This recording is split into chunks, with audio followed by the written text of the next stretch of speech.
Shortly after my education at college was finished, I happened to be staying at Paris with an English friend.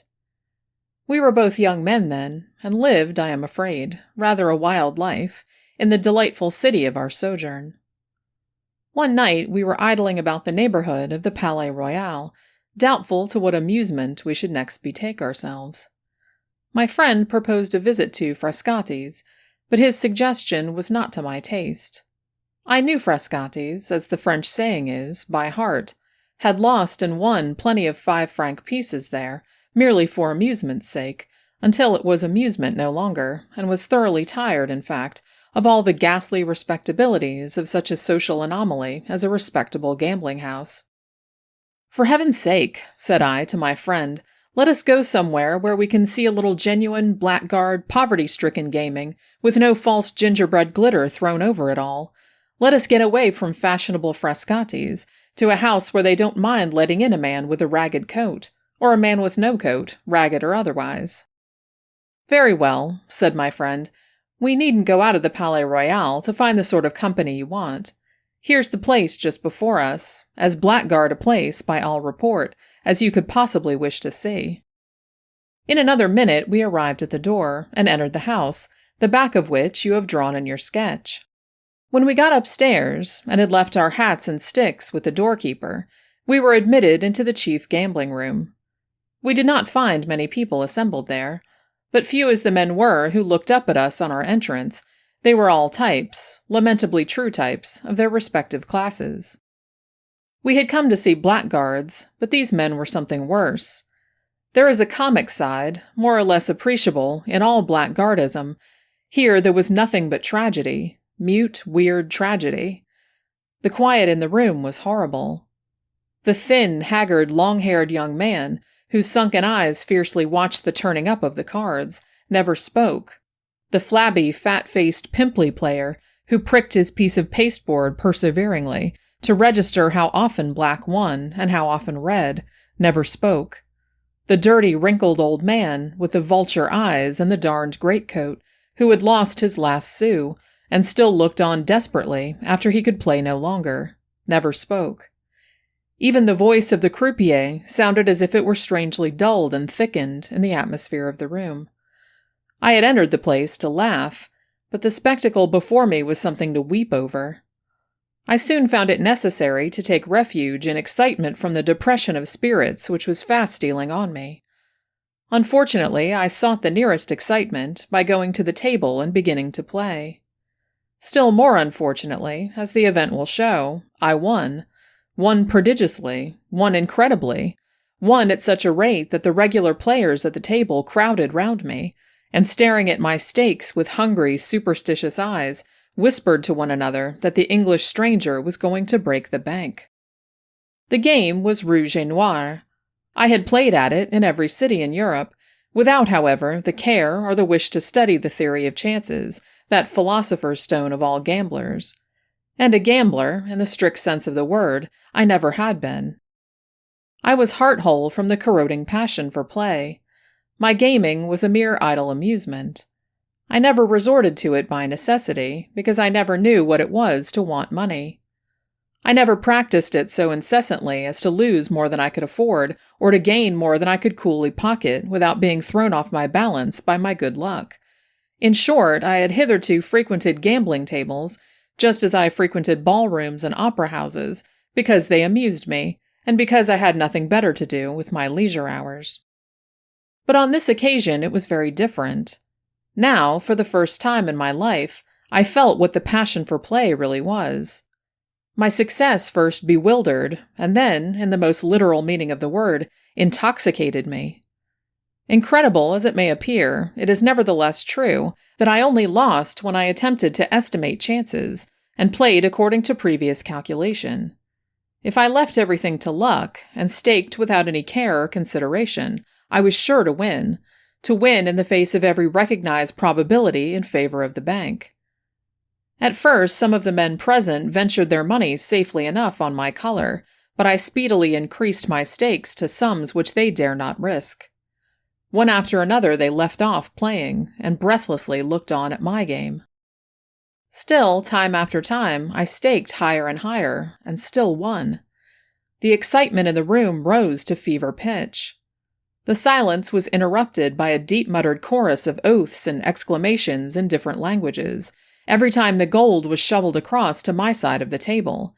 Even the imperturbable croupier dashed his rake on the floor in a French fury of astonishment at my success. But one man present preserved his self-possession, and that man was my friend. He came to my side, and whispering in English, begged me to leave the place, satisfied with what I had already gained.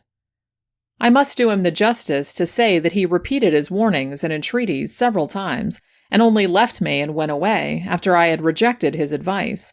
I was, to all intents and purposes, gambling drunk, in terms which rendered it impossible for him to address me again that night. Shortly after he had gone, a hoarse voice behind me cried, "Permit me, my dear sir, permit me to restore to their proper place 2 Napoleons which you have dropped. Wonderful luck, sir. I pledge you my word of honor as an old soldier. In the course of my long experience in this sort of thing, I never saw such luck as yours. Never. Go on, sir. Go on boldly, and break the bank." I turned round and saw, nodding and smiling at me with inveterate civility, a tall man, dressed in a frogged and braided surtout. If I had been in my senses, I should have considered him, personally, as being rather a suspicious specimen of an old soldier. He had goggling, bloodshot eyes, mangy mustaches, and a broken nose. His voice betrayed a barrack-room intonation of the worst order, and he had the dirtiest pair of hands I ever saw, even in France. These little personal peculiarities exercised, however, no repelling influence on me. In the mad excitement, the reckless triumph of that moment, I was ready to fraternize with anybody who encouraged me in my game. I accepted the old soldier's offered pinch of snuff, clapped him on the back, and swore he was the honestest fellow in the world, the most glorious relic of the Grand Army that I had ever met with. "Go on," cried my military friend, snapping his fingers in ecstasy. "Go on and win! Break the bank! My gallant English comrade, break the bank!" And I did go on, went on at such a rate that in another quarter of an hour the croupier called out, "Gentlemen, the bank has discontinued for tonight." All the notes, and all the gold in that bank, now lay in a heap under my hands. The whole floating capital of the gambling house was waiting to pour into my pockets. "Tie up the money in your pocket handkerchief, my worthy sir," said the old soldier, as I wildly plunged my hands into my heap of gold. "Tie it up as we used to tie up a bit of dinner in the Grand Army. Your winnings are too heavy for any breeches pockets that ever were sewed. There, that's it. Shovel them in, notes and all. What luck! Stop, another Napoleon on the floor. Now then, sir, 2 tight double knots each way with your honorable permission, and the money's safe. Feel it. Feel it, fortunate sir. Hard and round as a cannonball. If they'd only fired such cannonballs at us at Austerlitz. If they only had. And now, as an ancient grenadier, as an ex-brave of the French army, what remains for me to do? I ask what? Simply this, to entreat my valued English friend to drink a bottle of champagne with me, and toast the goddess Fortune in foaming goblets before we part. Excellent ex-brave, convivial ancient grenadier, champagne by all means, an English cheer for an old soldier, hurrah, hurrah! Another English cheer for the goddess Fortune, hurrah! Bravo! The Englishman, the amiable, gracious Englishman, in whose veins circulates the vivacious blood of France. Another glass? Ah, the bottle is empty. Never mind. I, the old soldier, order another bottle, and 1/2 pound of bonbons with it. No, no, ex-brave, never. Ancient grenadier, your bottle last time, my bottle this. Behold it, toast away, the French army, the great Napoleon, the present company, the croupier, the honest croupier's wife and daughters, if he has any, the ladies generally, everybody in the world. By the time the second bottle of champagne was emptied, I felt as if I had been drinking liquid fire. My brain seemed all aflame. No excess in wine had ever had this effect on me before in my life. Was it the result of a stimulant acting upon my system when I was in a highly excited state? Was my stomach in a particularly disordered condition? Or was the champagne amazingly strong? "Ex-brave of the French army," cried I, in a mad state of exhilaration, "I am on fire. How are you?" You have set me on fire. Do you hear, my hero of Austerlitz? Let us have a third bottle of champagne to put the flame out." The old soldier wagged his head, rolled his goggle eyes, until I expected to see them slip out of their sockets, placed his dirty forefinger by the side of his broken nose, solemnly ejaculated, "Coffee!" and immediately ran off into an inner room. The word pronounced by the eccentric veteran seemed to have a magical effect on the rest of the company present. With one accord, they all rose to depart. Probably they had expected to profit by my intoxication, but finding that my new friend was benevolently bent on preventing me from getting dead drunk, had now abandoned all hope of thriving pleasantly on my winnings. Whatever their motive might be, at any rate they went away in a body. When the old soldier returned and sat down again opposite to me at the table, we had the room to ourselves. I could see the croupier, in a sort of vestibule which opened out of it, eating his supper in solitude. The silence was now deeper than ever. A sudden change, too, had come over the ex-brave. He assumed a portentously solemn look, and when he spoke to me again his speech was ornamented by no oaths, enforced by no finger-snapping, enlivened by no apostrophes or exclamations. "Listen, my dear sir," said he, in mysteriously confidential tones. "Listen to an old soldier's advice. I have been to the mistress of the house, a very charming woman, with a genius for cookery, to impress on her the necessity of making us some particularly strong and good coffee. You must drink this coffee in order to get rid of your little amiable exaltation of spirits before you think of going home. You must, my good and gracious friend. With all that money to take home tonight, it is a sacred duty to yourself to have your wits about you. You are known to be a winner to an enormous extent by several gentlemen present tonight, who, in a certain point of view, are very worthy and excellent fellows. But they are mortal men, my dear sir, and they have their amiable weaknesses. Need I say more? Ah, no, you understand me. Now, this is what you must do. Send for a cabriolet when you feel quite well again, draw up all the windows when you get into it, and tell the driver to take you home only through the large and well-lighted thoroughfares. Do this, and you and your money will be safe. Do this, and tomorrow you will thank an old soldier for giving you a word of honest advice." Just as the ex-brave ended his oration in very lachrymose tones, the coffee came in, ready poured out in 2 cups. My attentive friend handed me one of the cups with a bow. I was parched with thirst, and drank it off at a draught. Almost instantly afterwards I was seized with a fit of giddiness, and felt more completely intoxicated than ever. The room whirled round and round furiously. The old soldier seemed to be regularly bobbing up and down before me like the piston of a steam engine. I was half deafened by a violent singing in my ears. A feeling of utter bewilderment, helplessness, idiocy overcame me. I rose from my chair, holding on by the table to keep my balance, and stammered out that I felt dreadfully unwell, so unwell that I did not know how I was going to get home. "My dear friend," answered the old soldier, and even his voice seemed to be bobbing up and down as he spoke. "My dear friend, it would be madness to go home in your state. You would be sure to lose your money. You might be robbed and murdered with the greatest ease. I am going to sleep here. Do you sleep here, too? They make up capital beds in this house. Take one, sleep off the effects of the wine, and go home safely with your winnings tomorrow in broad daylight." I had but 2 ideas left. One, that I must never let go of my handkerchief full of money. The other, that I must lie down somewhere immediately and fall off into a comfortable sleep. So I agreed to the proposal about the bed, and took the offered arm of the old soldier, carrying my money with my disengaged hand. Preceded by the croupier, we passed along some passages and up a flight of stairs into the bedroom which I was to occupy. The ex-brave shook me warmly by the hand, proposed that we should have breakfast together, and then, followed by the croupier, left me for the night. I ran to the washstand, drank some of the water in my jug, poured the rest out, and plunged my face into it, then sat down in a chair and tried to compose myself. I soon felt better. The change for my lungs, from the fetid atmosphere of the gambling room to the cool air of the apartment I now occupied, the almost equally refreshing change for my eyes, from the glaring gas lights of the salon to the dim, quiet flicker of one bedroom candle, aided wonderfully the restorative effects of cold water.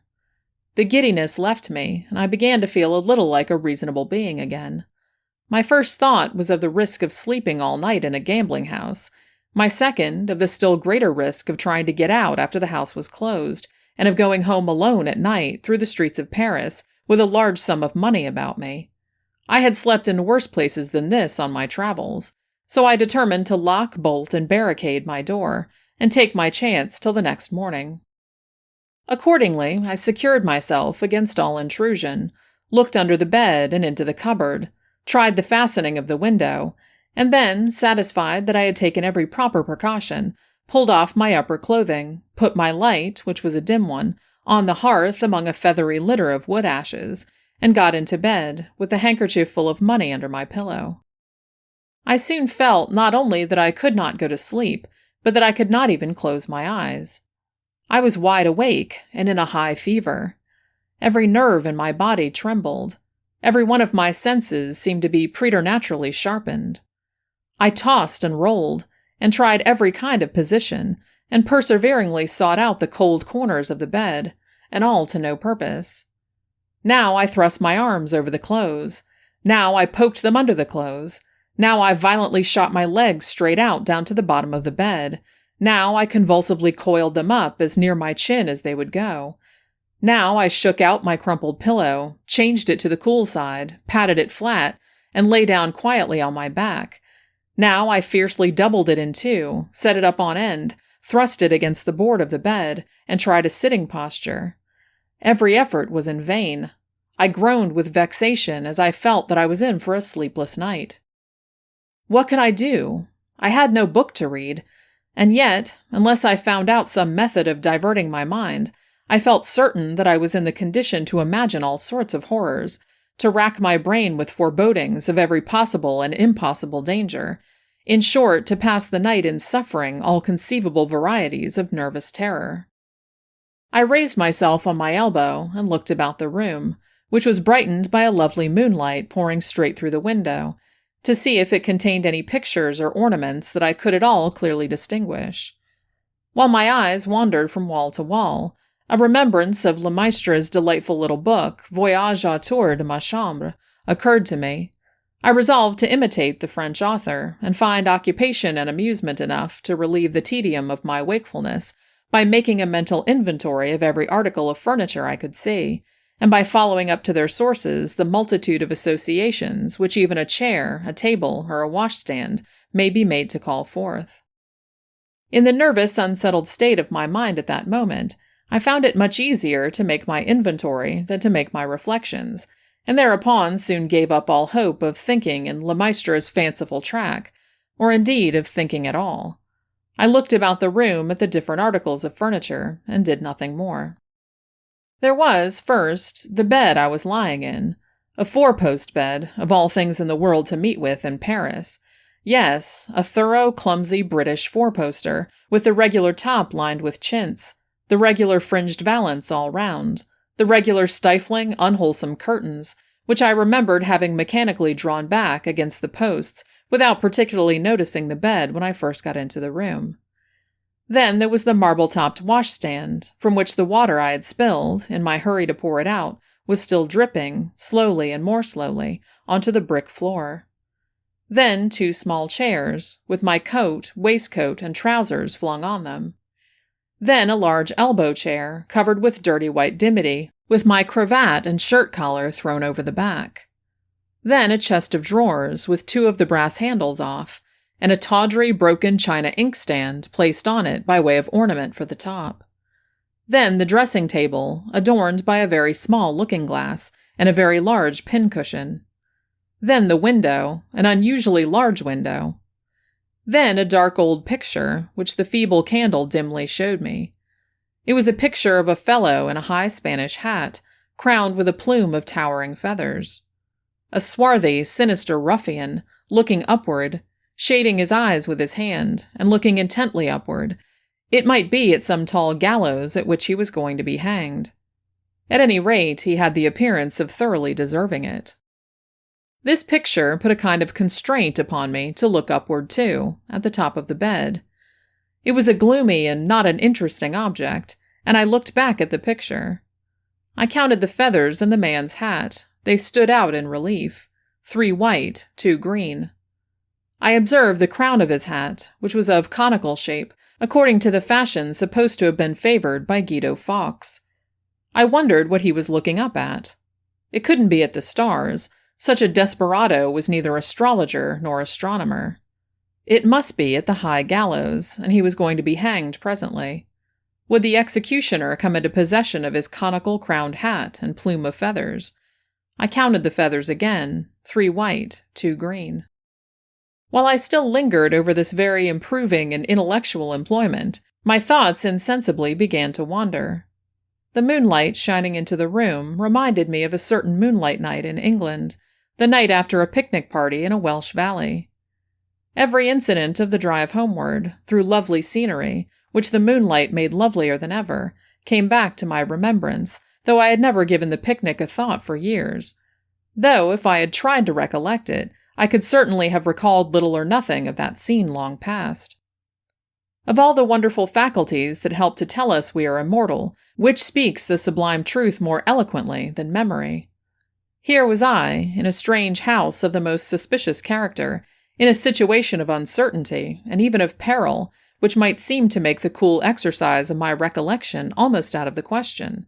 Nevertheless, remembering, quite involuntarily, places, people, conversations, minute circumstances of every kind, which I had thought forgotten forever, which I could not possibly have recalled at will, even under the most favorable auspices. And what cause had produced in a moment the whole of this strange, complicated, mysterious effect? Nothing but some rays of moonlight shining in at my bedroom window. I was still thinking of the picnic, of our merriment on the drive home, of the sentimental young lady who would quote Childe Harold because it was moonlight. I was absorbed by these past scenes and past amusements, when in an instant the thread on which my memories hung snapped asunder. My attention immediately came back to present things more vividly than ever, and I found myself, I neither knew why nor wherefore, looking hard at the picture again. Looking for what? Good God! The man had pulled his hat down on his brows. No, the hat itself was gone. Where was the conical crown? Where the feathers? 3 white, 2 green. Not there. In the place of the hat and feathers, what dusky object was it that now hid his forehead, his eyes, his shading hand? Was the bed moving? I turned on my back and looked up. Was I mad? Drunk? Dreaming? Giddy again? Or was the top of the bed really moving down? Sinking slowly, regularly, silently, horribly, right down throughout the whole of its length and breadth, right down upon me as I lay underneath. My blood seemed to stand still. A deadly, paralyzing coldness stole all over me as I turned my head round on the pillow and determined to test whether the bed top was really moving or not by keeping my eye on the man in the picture. The next look in that direction was enough. The dull, black, frowsy outline of the valance above me was within an inch of being parallel with his waist. I still looked breathlessly. And steadily and slowly, very slowly, I saw the figure and the line of frame below the figure vanish as the valance moved down before it. I am, constitutionally, anything but timid. I have been on more than one occasion in peril of my life, and have not lost my self-possession for an instant. But when the conviction first settled on my mind that the bed top was really moving, was steadily and continuously sinking down upon me, I looked up, shuddering, helpless, panic-stricken, beneath the hideous machinery for murder, which was advancing closer and closer to suffocate me where I lay. I looked up, motionless, speechless, breathless. The candle, fully spent, went out, but the moonlight still brightened the room. Down and down, without pausing, without sounding, came the bed top, and still my panic terror seemed to bind me faster and faster to the mattress on which I lay. Down and down it sank, till the dusty odor from the lining of the canopy came stealing into my nostrils. At that final moment, the instinct of self-preservation startled me out of my trance, and I moved at last. There was just room for me to roll myself sidewise off the bed. As I dropped noiselessly to the floor, the edge of the murderous canopy touched me on the shoulder. Without stopping to draw my breath, without wiping the cold sweat from my face, I rose instantly on my knees to watch the bed top. I was literally spellbound by it. If I had heard footsteps behind me, I could not have turned round. If a means of escape had been miraculously provided for me, I could not have moved to take advantage of it. The whole life in me was, at that moment, concentrated in my eyes. It descended. The whole canopy, with the fringe round it, came down, close down, so close that there was not room now to squeeze my finger between the bed top and the bed.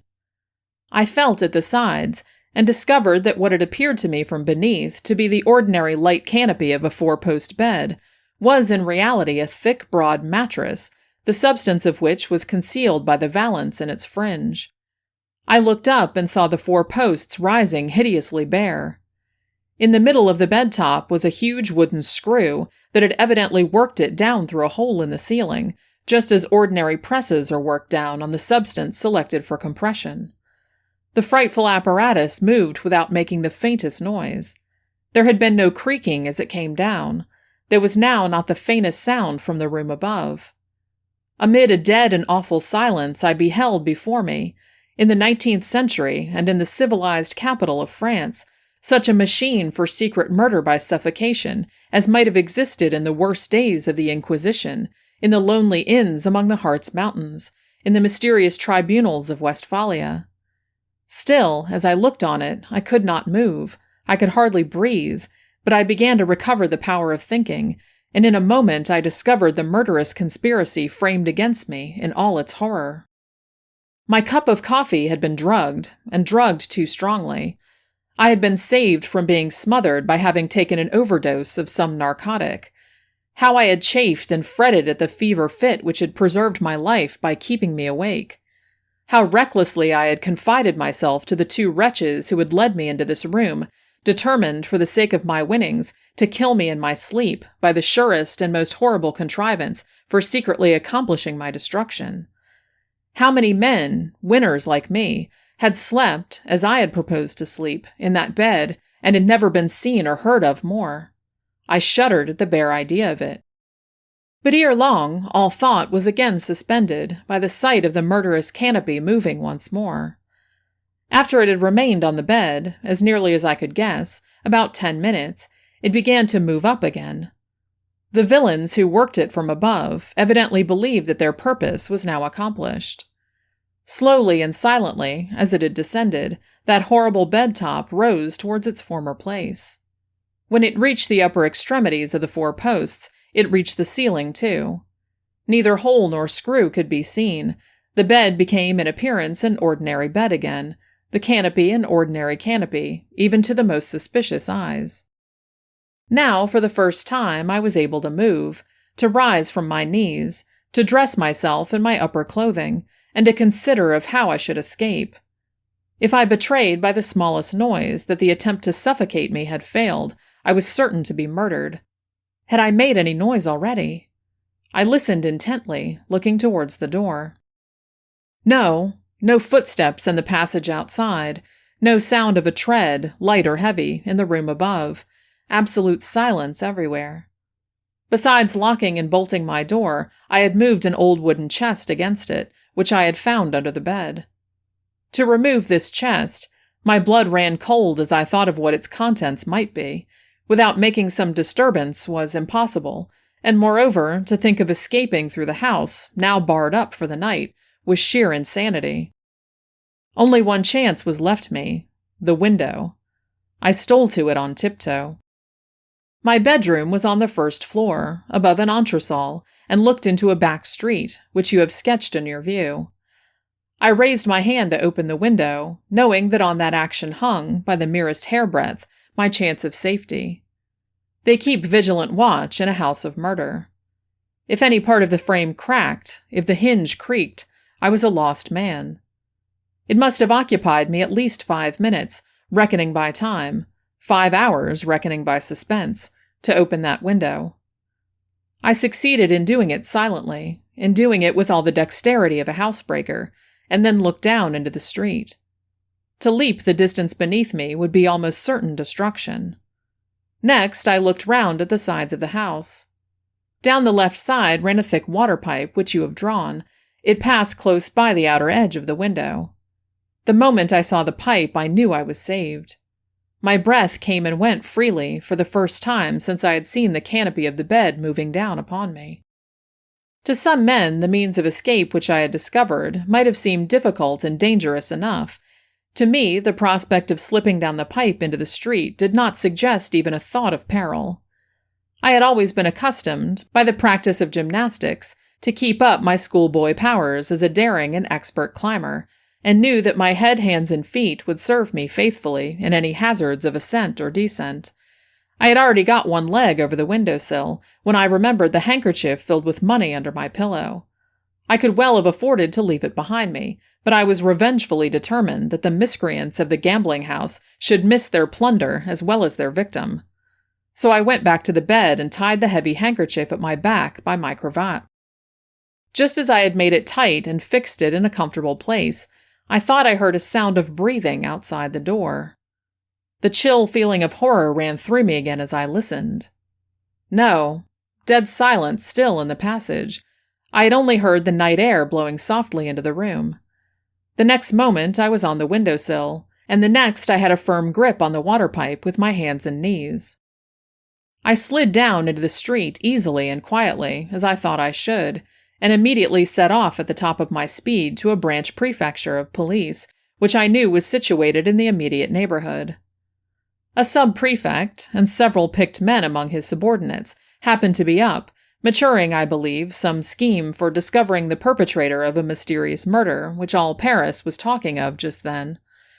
When I began my story, in a breathless hurry and in very bad French, I could see that the sub-prefect suspected me of being a drunken Englishman who had robbed somebody, but he soon altered his opinion as I went on, and before I had anything like concluded, he shoved all the papers before him into a drawer, put on his hat, supplied me with another, for I was bareheaded, ordered a file of soldiers, desired his expert followers to get ready all sorts of tools for breaking open doors and ripping up brick flooring, and took my arm, in the most friendly and familiar manner possible, to lead me with him out of the house.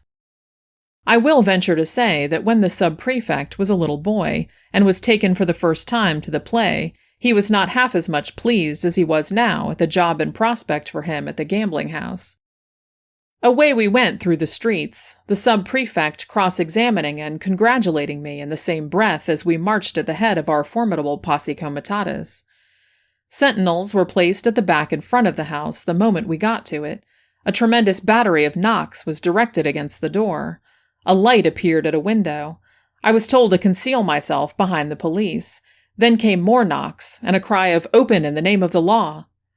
At that terrible summons, bolts and locks gave way before an invisible hand, and the moment after the sub-prefect was in the passage, confronting a waiter half-dressed and ghastly pale. This was the short dialogue which immediately took place. "We want to see the Englishman who is sleeping in this house." "He went away hours ago." "He did no such thing. His friend went away. He remained. Show us to his bedroom." "I swear to you, sir, he is not here. "I swear to you, garçon, he is. He slept here. He didn't find your bed comfortable. He came to us to complain of it. Here he is among my men. And here am I ready to look for a flea or two in his bedstead." He called to one of his subordinates and pointed to the waiter. "Collar that man and tie his hands behind him. Now then, gentlemen, let us walk upstairs." Every man and woman in the house was secured, the old soldier the first. Then I identified the bed in which I had slept, and then we went into the room above. No object that was at all extraordinary appeared in any part of it. The sub-prefect looked round the place, commanded everybody to be silent, stamped twice on the floor, called for a candle, looked attentively at the spot he had stamped on, and ordered the flooring there to be carefully taken up. This was done in no time. Lights were produced, and we saw a deep raftered cavity between the floor of this room and the ceiling of the room beneath. Through this cavity there ran perpendicularly a sort of case of iron thickly greased, and inside the case appeared the screw, which communicated with the bed top below.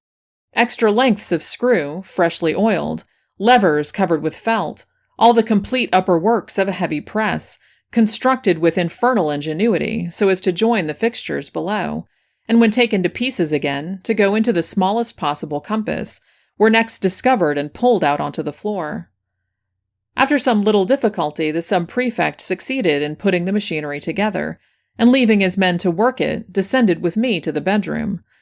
The smothering canopy was then lowered, but not so noiselessly as I had seen it lowered. When I mentioned this to the sub-prefect, his answer, simple as it was, had a terrible significance. "My men," said he, "are working down the bed top for the first time. The men whose money you won were in better practice." We left the house in the sole possession of 2 police agents, every one of the inmates being removed to prison on the spot. The sub-prefect, after taking down my procès verbal in his office, returned with me to my hotel to get my passport. "Do you think," I asked as I gave it to him, "that any men have really been smothered in that bed, as they tried to smother me?" "I have seen dozens of drowned men laid out at the morgue," answered the sub-prefect, in whose pocketbooks were found letters stating that they had committed suicide in the Seine because they had lost everything at the gaming table. "Do I know how many of those men entered the same gambling house that you entered, won as you won, took that bed as you took it, slept in it, were smothered in it, and were privately thrown into the river, with a letter of explanation written by the murderers and placed in their pocketbooks?